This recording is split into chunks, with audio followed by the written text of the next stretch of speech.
The Ballon d'Or, football's most prestigious individual award, a trophy that's crowned legends, sparked endless debates, and left fans furious year after year. In 2024, Rodri walked away with the golden ball, but not without controversy. Should it have been Vinicius Jr.? But forget 2024, because the race for 2025 is already heating up. Mbappe, Salah, Rafinha, Dembele, Yamal. Who's truly next in line for football's ultimate prize?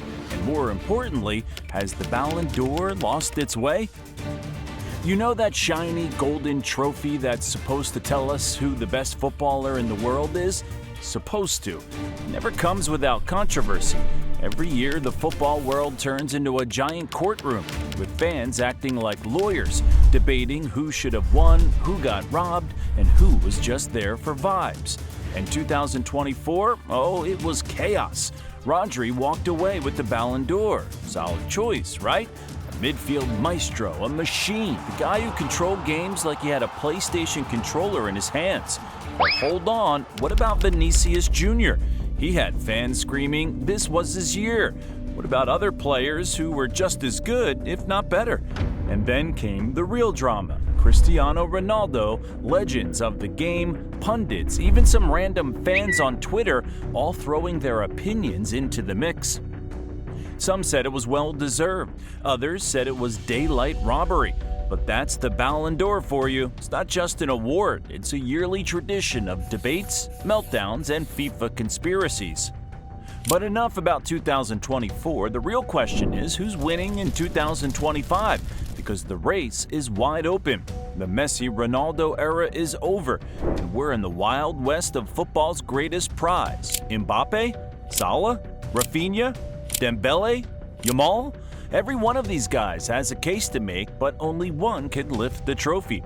And you know what? With the way this award has changed over the years, how do we even know what it takes to win anymore? First up for the Ballon d'Or this year is Mohamed Salah, because for a huge part of the season, it looked like he was running away with the Ballon d'Or. The guy was in video game form, scoring for fun, dropping assists like he was playing fantasy football with real-life defenders, and making Liverpool fans dream of another golden era. 32 goals, 22 assists, those are outrageous numbers. And if we're being honest, there was a time when it felt like nobody else was close. But then, disaster struck. Liverpool's Champions League run ended in the round of 16. Not just in any way, it was brutal. Knocked out by PSG. Salah was invisible in both legs. Nuno Mendes had him locked up like a top security prison. It wasn't just a quiet performance. It was like he wasn't even on the pitch. And in football, especially when it comes to the Ballon d'Or, big moments in the Champions League matter a lot. And that's the thing. Salah's whole case was built on his incredible numbers. 27 goals in 29 Premier League matches. He was scoring against the best of the best, twice against Manchester United and goals against City, Chelsea, and Arsenal. He was delivering in the league every single week. But the moment he needed that Champions League magic, it wasn't there. And it gets worse. Salah didn't have a plan B. No extra chance to prove himself in international football this summer. Egypt won't be playing. Liverpool won't be in the Club World Cup. Nothing. It's like the football gods are saying, all right, Mo, your case is closed. And now all it takes is one player, just one, to step up on the international stage, and suddenly Salah is yesterday's news in the Ballon d'Or race. And this is the harsh reality of football awards. It's not just about what you do, it's about when you do it. Salah has been unstoppable in the Premier League. When the world was watching under the biggest lights, he disappeared. And that might just cost him football's biggest prize. Is it fair? Because if we're talking pure numbers, Salah is still one of the best in the world. But football is in FIFA career mode. Trophies matter, big performances matter, and unfortunately for him, the Ballon d'Or race doesn't wait for anyone. So yeah, Salah had the Ballon d'Or in his hands at one point. Now, he might need a miracle. Lamine Yamal. Barcelona's 17-year-old wonder kid, the kid who plays like he was built for football. You know how some players take years to develop, slowly working their way up to world-class status? Yeah, Yamal skipped all that. This guy is already one of the best players in Spain, and he's not even old enough to buy a beer yet, and he might be the next Ballon d'Or winner. You see, no player has ever won the Ballon d'Or before turning 21. It's been almost 70 years since the award started, and not a single teenager has ever held that golden trophy. But right now, it would be a shock if Yamal didn't break that record. 13 goals, 19 assists. That's not just good, that's outrageous for a 17-year-old in his first full season as a key player. And sure, he's being outscored by some of his Barcelona teammates, but ask any La Liga fan who's been watching this season and they'll tell you, Yamal has been the most impressive player in Spain. And it's not just about stats with this guy, it's how he plays. The confidence, the skill, the dribbling that leaves defenders questioning their career choices. He's got that rare ability to make football look easy, like he was born to do this. And let's not forget, he's already won the Supercopa de España. And if Barcelona picks up more silverware, his case for the Ballon d'Or gets even stronger. But here's the thing, is the world ready to give a 17-year-old the Ballon d'Or? Because history tells us, no matter how good you are, the award usually goes to the biggest names, the experienced stars, the players who have already proven themselves. It's almost like there's an unspoken rule that you have to wait your turn. And that's where Yamal could face a challenge. Will voters look at his season and say, he's the best player in the world right now? Or will they say, he's amazing, but let's give him a few more years? Because if this were based purely on talent, there's a serious case that he should win it right now. Even if Yamal doesn't win in 2025, he's coming. He has 3 more seasons before he even turns 21.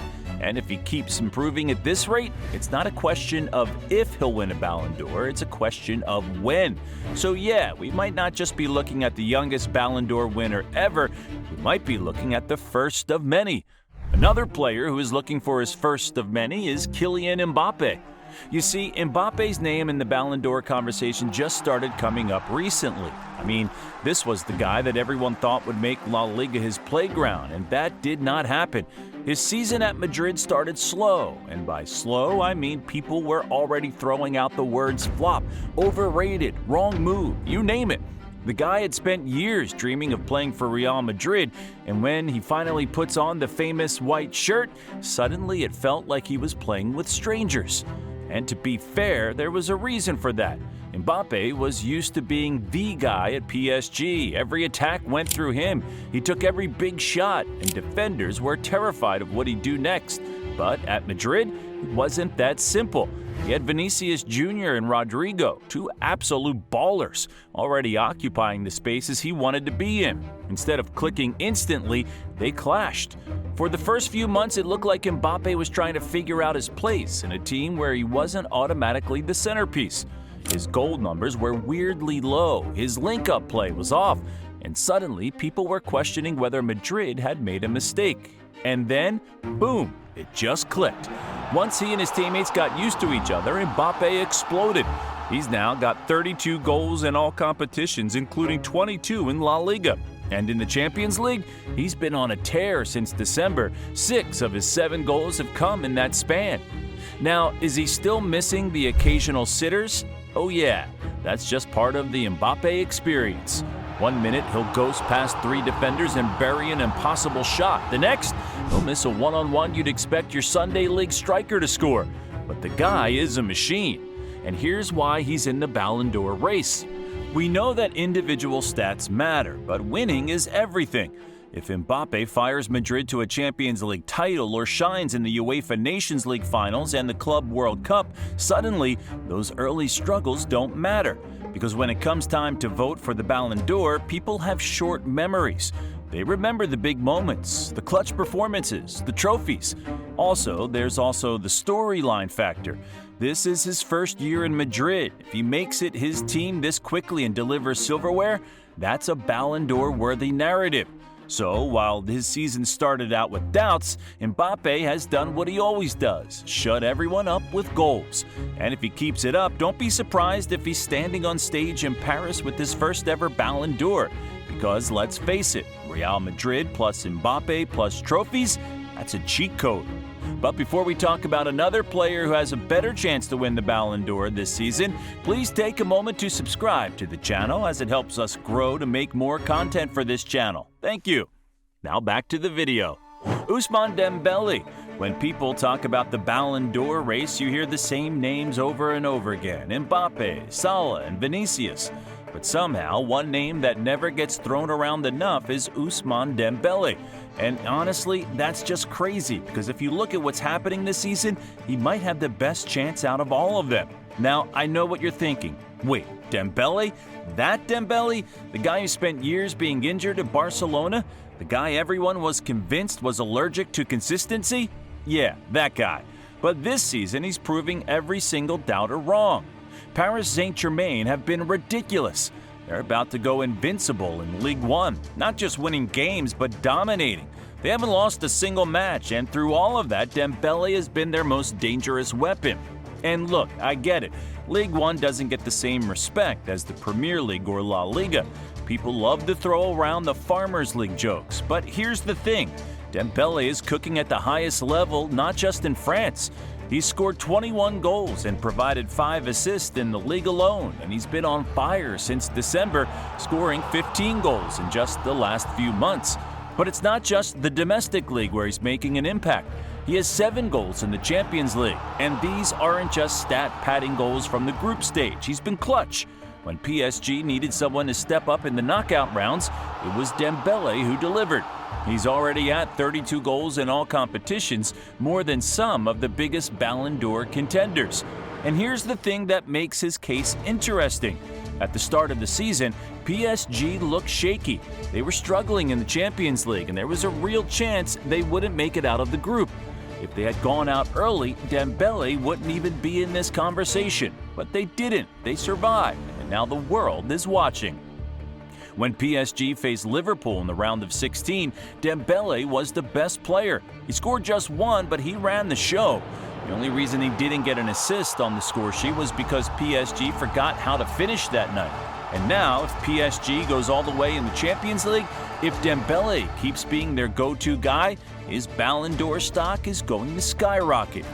People aren't talking about him yet, but if PSG lifts the Champions League trophy, trust me, his name is going to be everywhere. But the man everyone is talking about to win the Ballon d'Or is Rafinha. A year ago, if anyone had told you that Rafinha would be a Ballon d'Or candidate, you would have been surprised. I mean, he did not show any signs of being a top player. Under Xavi, he didn't find his groove. He had some flashes of brilliance, but it just wasn't clicking. Fans were frustrated, and some even suggested he should be sold. It didn't help that Barcelona was going through a rough patch, and his performances weren't necessarily inspiring confidence. Honestly, there was a moment where it felt like he wasn't going to be the solution they were hoping for when they signed him from Leeds. But then came a game changer, Hansi Flick. When Flick took over, it completely flipped the script. Instead of keeping Rafinha as a traditional touchline winger running up and down the flanks, he gave him more freedom.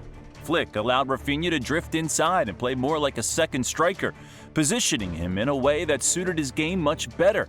And man, that change has been huge. Suddenly, we're seeing a Rafinha who's far more involved in the attack. Instead of just being on the outside looking in, he's right in the thick of things, scoring goals, creating chances, and linking up with the team in ways he hadn't seen before. And let's be real, the numbers speak for themselves. Rafinha has been on fire this season, contributing massively to Barcelona's title challenge. He's bagged 13 goals and 10 assists in La Liga alone, which is no small feat for a winger. But it doesn't stop there. He's also been huge in the Champions League with 9 goals and 4 assists. His hat-trick against Bayern Munich, that was a statement. He's shown up in big games when Barcelona needed him most, and his clutch performances in the Champions League are a big part of why he's being talked about as one of the leading contenders for the Ballon d'Or.